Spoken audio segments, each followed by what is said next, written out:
Salve galera, como é que vocês estão? Bom, tô aqui de volta hoje para comentar a respeito da proposta que o Santos recebeu de 12 milhões de euros do Shakhtar Donetsk, clube ucraniano, pelo atacante Luka Meireles. Precisamos falar sobre isso, é um assunto sério, tem muito a ver com o que o Santos quer ser e com gestão, sobretudo, né? E claro, a gente não tem nenhuma confirmação de que o Santos vai negociar o jogador, seja por esses valores, ou seja, negociar com um clube ucraniano para tentar um pouco mais.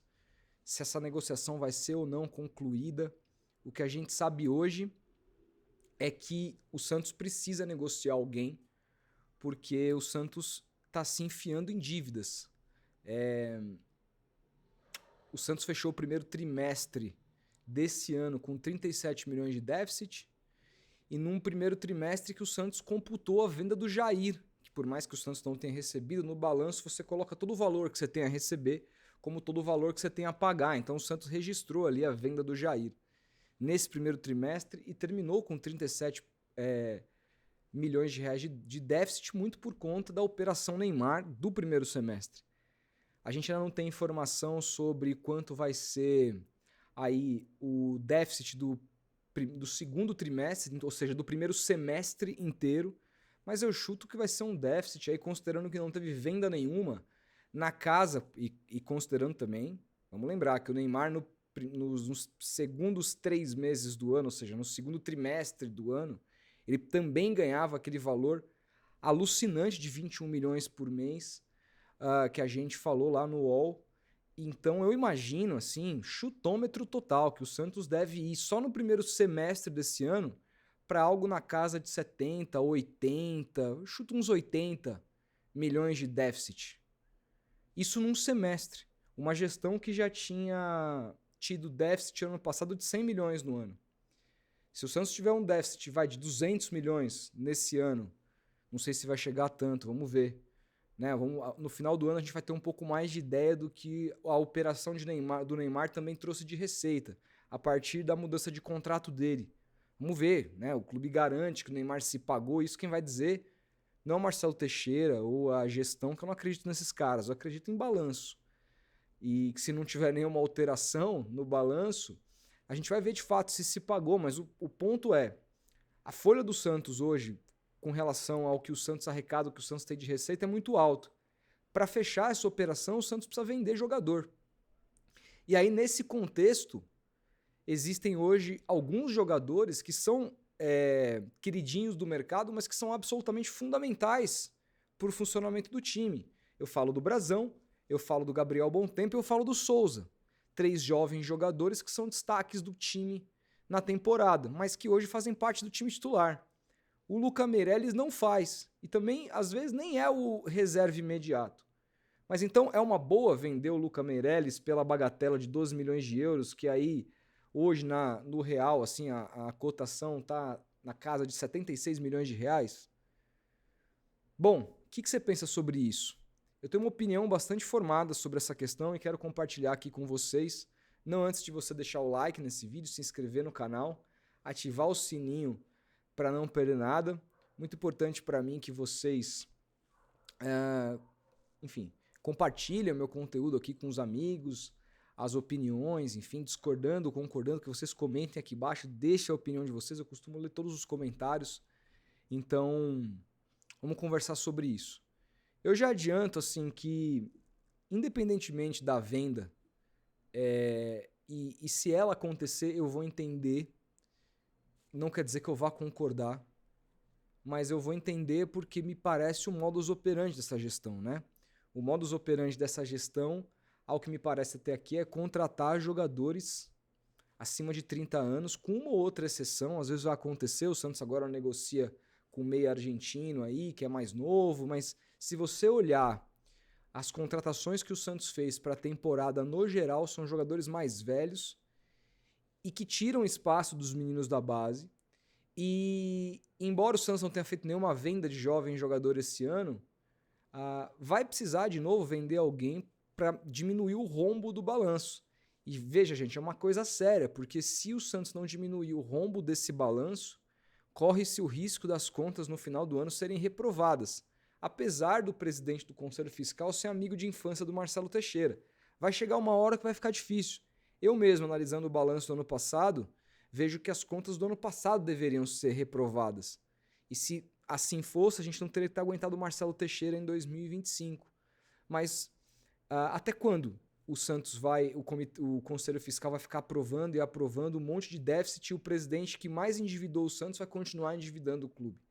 Ele fala, né, tanto nos microfones de que o Santos precisa ter uma gestão equilibrada, financeiramente viável, que não pode gastar mais do que paga, etc. Fala tanto, né? Não, o Santos teve uma operação no positivo em 2024, que é uma falácia absurda, né? Que ele quer dizer o quê? Tudo que eu tive de receita e o que eu gastei deu positivo. Ou seja, o que deu de déficit foi o que a gestão passada tinha aqui que eu tinha que pagar, mas não é sobre gestões, é sobre o mandato. Ele também deixou dívidas para o Luiz Álvaro pagar lá de 2009 para 2010. Tanto teve as contas reprovadas e teve que brigar na justiça, né? Teve que brigar na justiça para que essas contas fossem aprovadas mais de uma década depois, senão não podia nem ter concorrido à presidência do Santos de novo, segundo o estatuto. Então tem isso, aí, o Modesto, que era do Marcelo, não deixou dívida, por exemplo, para o Pérez. O Pérez não deixou dívida pro Rueda. É normal. As dívidas não são do Rueda, nem do Pérez, nem do Modesto, nem do Odílio, nem do Luiz Álvaro, nem do Marcelo lá atrás. Do Atier, Jorge Cury. As dívidas são do Santos Futebol Clube. Então não tem, isso é uma falácia. Isso é um discurso muito parecido do discurso do Augusto Melo, que virou réu, que dizia: aqui não importa o que o Corinthians tinha de dívida, importa é a minha gestão. Então, você está pouco se fudendo pro clube, né? Você está preocupado só com a sua gestão. Isso não existe em lugar nenhum. A dívida é do clube e ele foi democraticamente pelos sócios eleitos para cuidar do clube, inclusive das dívidas desse clube. Então, assim, eu fico pensando, nesse contexto como um todo, o que ele faz para equilibrar? Porque, gente, é fato, eu tenho uma convicção, e isso o balanço vai mostrar lá no final, mas eu tenho uma convicção que esse papo de que o Neymar se paga não é verdade, tá? Tomara que eu seja desmentido pelo balanço no final do ano, que eu veja que o Santos teve muitas receitas, que a operação se pagou, e vai ficar fácil de ver, porque é só ver quanto o Santos lucrou com marketing em relação ao que tem lucrado nos últimos anos, né? Então a gente vai ver. Se o que o Santos, se você pegar, diminuir o que ganhou do ano passado, pegar o que ganhou esse ano, fizer essa conta e retirar com relação a tudo que o Neymar ganhou no ano, você vai fazer a conta final. Bom, olha, o Santos ganhava, vamos imaginar, 70 milhões por ano em marketing. Então esse ano o Santos ganhou 400 milhões em marketing. Então o Santos, teve um acréscimo de 330 milhões. O Neymar custou tanto, o Neymar custou 150. Então a operação foi um lucro de mais de 150 milhões. Aí se você for ver, não, o Neymar custou no Santos no ano 150 milhões de reais, mas o acréscimo que o Santos teve da Série B para a Série A em marketing foi só de 100 milhões. Significa que está devendo 50, que ele não só se pagou, como a operação foi negativa. Isso a gente vai ver depois. E não adianta querer também fazer exercício de futurologia, porque a gente precisa esperar o balanço deste ano, lá até dezembro, com todas as receitas que o Santos tem para ganhar, para entender. Né? E também não adianta o Santos terminar o ano, conseguir a proeza, que eu duvido terminar esse ano no azul e falar que o Neymar se pagou. A gente vai entender a partir dessa conta que eu citei aqui, que é o ganho de marketing. Claro, o Neymar traz para o time coisas que são inócuas, como bilheteria, melhora a bilheteria do clube, o Santos tem mais jogos transmitidos pela televisão, então isso também é receita. Tudo isso a gente vai ter que fazer a conta, obviamente. Senão seria também covardia da minha parte. Teremos que fazer a conta, por exemplo, o desempenho do time. Teve jogadores aí que só chegaram para jogar com o Neymar. Tudo isso também é verdade. O Roleiser mesmo. O Santos vence uma batalha contra o Botafogo. Se o Santos não tivesse o Neymar, o Roleiser não viria, né? Tudo isso eu tenho que ser honesto aqui com vocês, né? Porque senão também fica parecendo que eu sou hater. Não é o caso. Inclusive esse vídeo aí, abri com vocês, do Bruno Formiga, que ele discute com uns 10 caras. 10 detratores do Neymar discutem com o Bruno Formiga, que fez o maior sucesso. Me convidaram para participar, um produtor da TNT, e eu recusei. Porque eu falei, cara, Eu vou criticar o Neymar quando achar que tem que criticar e vou elogiar quando achar que devo. Eu não sou hater de ninguém. Se o Neymar começar a jogar muita bola, a operação dele se pagar, se eu achar que ele está sendo profissional, eu vou elogiar. Se eu achar que ele está tomando cartão de propósito por causa do aniversário do filho, eu vou criticar. Até porque ele teria uma maneira, né, de calar todo mundo indo para o jogo na Bahia, né, viajando com o time, mostrando que não, o cartão não foi de propósito, não foi pensado, porque toda data comemorativa o cara não joga. Então ele poderia, né? Eu vi o Sormani falando isso, tá certíssimo. Ele poderia viajar com o elenco para dar moral. Eu vi o Caleri machucado com o LCA viajando com o São Paulo para jogo importante. Ah, mas era Libertadores. A Libertadores do Santos é esse Brasileirão. O Santos tá brigando para não cair. O jogo contra o Bahia é importantíssimo. O Neymar não é o capitão do time? Não é um cara que lidera, deveria liderar, por exemplo? Por que ele não vai? Então, assim, eu sei que tem muita gente que barbariza com relação ao Neymar, que acha ele maior que o Santos e não admite isso e, portanto, me odeia e eu não posso fazer absolutamente nada. Mas eu acho que desde que o Santos contratou o jogador, pelo menos de acordo com os meus pesos e as minhas medidas, que são só meus, né? Eu acho que eu fui bastante justo ao longo de toda a avaliação até aqui. Então, assim, o meu ponto com tudo isso, né? O Neymar, eu tô falando, o vídeo é sobre o Luka, eu tô citando essa situação toda, esse preâmbulo, para dizer, o Neymar, até esse ano, como ele não trouxe nada de efetivo em termos de campo, infelizmente até aqui, nada, ele não fez nada pelo time em termos de campo até agora, nada relevante. A conta, se continuar desse jeito, se continuar nesse nível, a conta que a gente vai fazer para saber se foi um sucesso ou não, ela é toda financeira. E a conta do Luka Meireles? Qual que é a conta do Luka Meireles? Né? A gente também precisa fazer. E aqui eu acho que tem uma coisa que é muito importante, né? Como o Luka, na minha visão, ele foi sabotado nessa temporada. E por que eu acho, por exemplo, que o Santos não deveria fazer essa venda mesmo precisando? A gente pedia durante muito tempo para os técnicos para ter o bom tempo no time. E os técnicos negligenciavam o jogador. E o que aconteceu quando o bom tempo entrou, não saiu mais. Souza, a mesma coisa. O Luka Meireles, ele não pediu passagem, como esses jogadores. Mas também porque ele teve muito menos minutagem ao longo do ano com relação aos seus concorrentes de posição. Ele foi a quarta opção, na verdade, para a camisa 9. Porque tinha sempre Tiquinho brigando com o David Washington e a terceira opção, ou às vezes até a segunda ou primeira, era o Neymar jogando de falso 9. Então o Santos sempre teve muitas opções para ali e o Luka nunca teve muitos minutos. Mesmo agradando mais do que os seus concorrentes, por exemplo. Sofreu pênalti contra o Juventude. Assim que entrou, definiu o jogo estava difícil. Neymar bateu e fez o gol.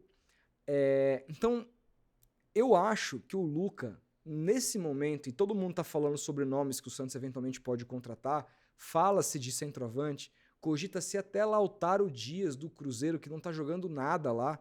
Eu não acho que o Lautaro seja mais jogador que o Luka Meireles. E eu conheci sempre um Santos que, nessas condições, quando o titular, o reserva, não está dando conta, um clube que nunca teve medo de lançar jovens. Nunca teve. E nessa temporada, todos os técnicos que passaram pelo Santos, seja o Kleber Xavier, seja o Caixinha, tiveram muito medo de lançar o Luka como titular. Dar uma sequência pro menino. O David teve sequência, o Tiquinho teve uma sequência, centroavantes que ganham milhões e não estão jogando nada, que a torcida nem critica, né? Jogadores que vieram a peso de ouro para decidir, para fazer os gols, a torcida fica quietinha e ataca o Guilherme. Ok, isso é papo para outro vídeo. Mas o ponto é, nesse contexto de que nada funciona, nem o Neymar como falso 9, consequência funcionou, por que o Santos não deu espaço para o Luka Meireles? Gente, os números que o Luka Meireles, com os números que ele tem, essa proposta de 12 milhões de euros, se ele estivesse jogando mal, não ia diminuir. Porque o Shakhtar está contratando muito pelos números que ele tem na base do que com relação ao profissional. E se por acaso ele se firmasse, fosse o titular da equipe, o Santos teria mais um jogador desses como é o Bom Tempo, como é o Souza, como é o Brazão, que seria queridinho do mercado. E quanto ele valeria se hoje ele fosse titular da equipe e o artilheiro da equipe? Coisa que eu acho que ele pode ser. Ele foi artilheiro de todos os últimos campeonatos que ele disputou. Ele atualmente é o artilheiro do Sub-20 e nem joga com a mesma frequência que os seus colegas rivais, porque muitos jogos ele não tá, porque ele tá no profissional. Ele foi artilheiro ano passado do campeonato Sub-17. O menino joga na seleção de base. E aí, de repente, uma proposta de 12 milhões de euros, 76 milhões de reais, que é menos do que os gastos que o Santos teve com o Neymar no primeiro semestre, que o Neymar só ficou machucado. Primeiro semestre, que o Neymar só ficou pensando em Kings League e o caralho. E o Santos vai se livrar de um jogador promissor, que é o futuro, para ganhar menos do que gastou com um cara que não te entregou, em termos esportivos, nada. Eu entendo se vender. Porque quem o Santos vai vender? Vai vender o Bom Tempo? Aí você ferra o time, você vai vender o Souza, você vai vender o Brazão. Eu entendo que precisa vender alguém, mas eu lamento que precisa vender alguém. E só precisa vender alguém porque o orçamento foi muito mal feito, porque o planejamento foi muito mal feito e o Santos precisa continuar, inclusive, contratando para que essa equipe melhore na mão do Vojvoda. Então, gente, assim, é uma encruzilhada, é um cobertor curto.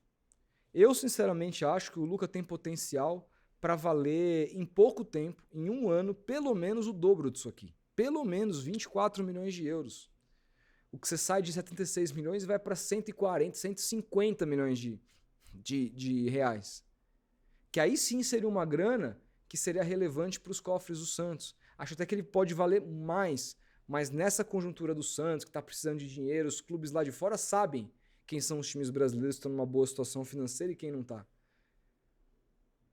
De repente, assim, agora é a hora de, com o trabalho do Vojvoda e com o não acerto desses dois jogadores que tiveram até aqui o ano inteiro para poder se provar e não se provaram, de repente é a hora do Luca Meirelles ser lançado como titular, o Santos abrir um pouquinho mão desse dinheiro agora, tentar controlar as finanças de a partir de uma outra perspectiva, e então valorizar o jogador e ter retorno esportivo.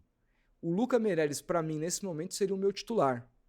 Só que eu acho que isso vai acontecer? Não acho. Por quê? Porque o trabalho do Vojvoda no Fortaleza, e assim, a gente tem que entender as características de cada clube e tudo mais. Mas o Vojvoda nunca deu muito espaço para jogador da base do Fortaleza. Nunca deu. Isso é um fato. Isso não é um chute. Isso é um fato. Conversa com qualquer pessoa que cobriu o Fortaleza, que torce pro Fortaleza, ou tenta se lembrar de bons jovens jogadores revelados pelo Fortaleza na mão do Vojvoda.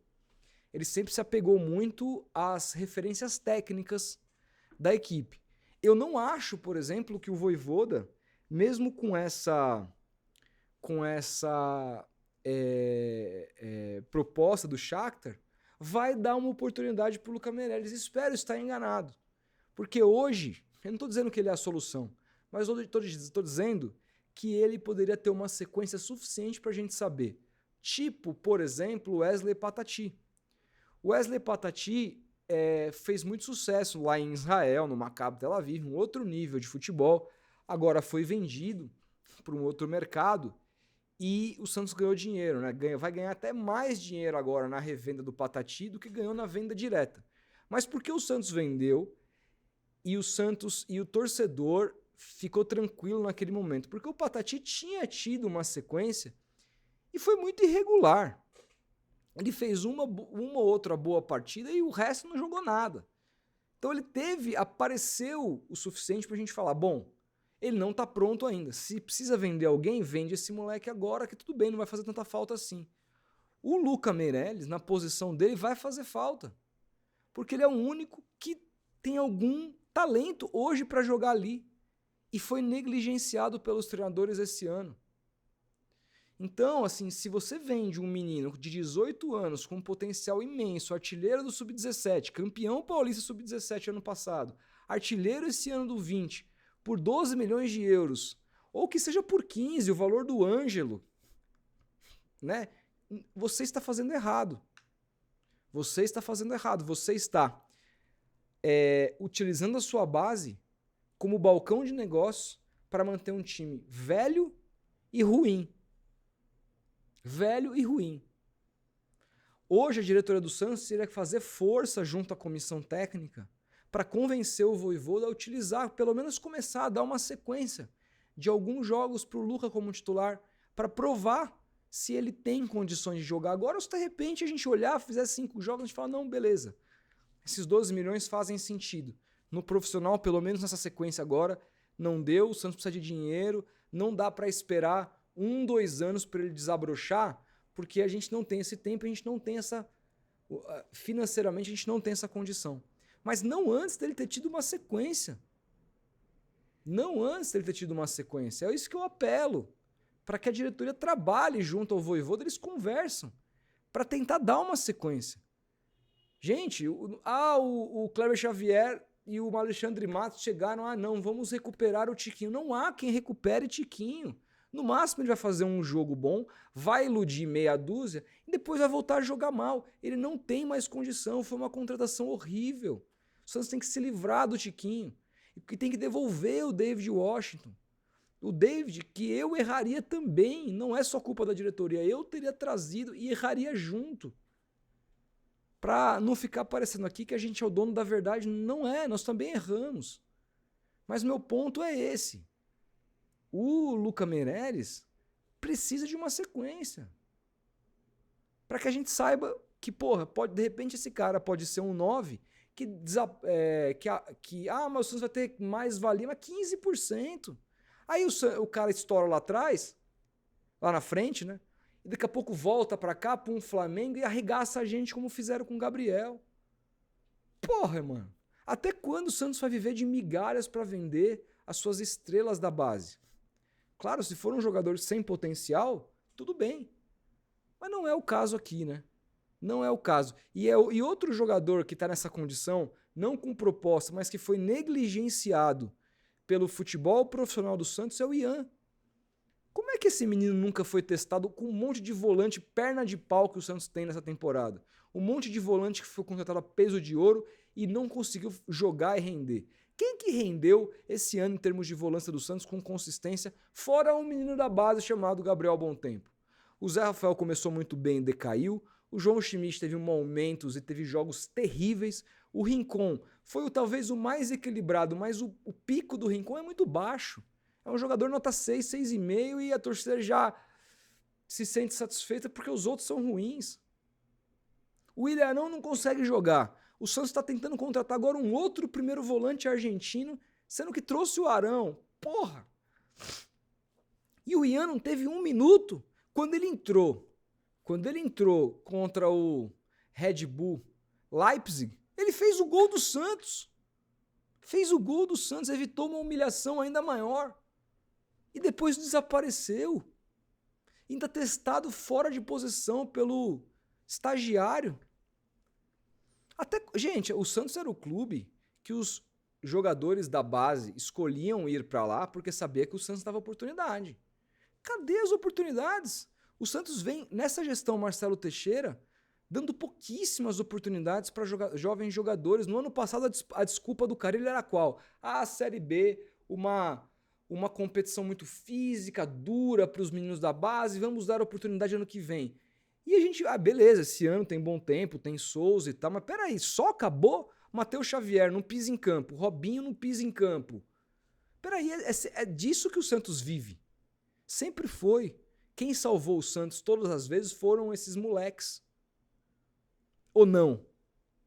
Ou é mentira minha?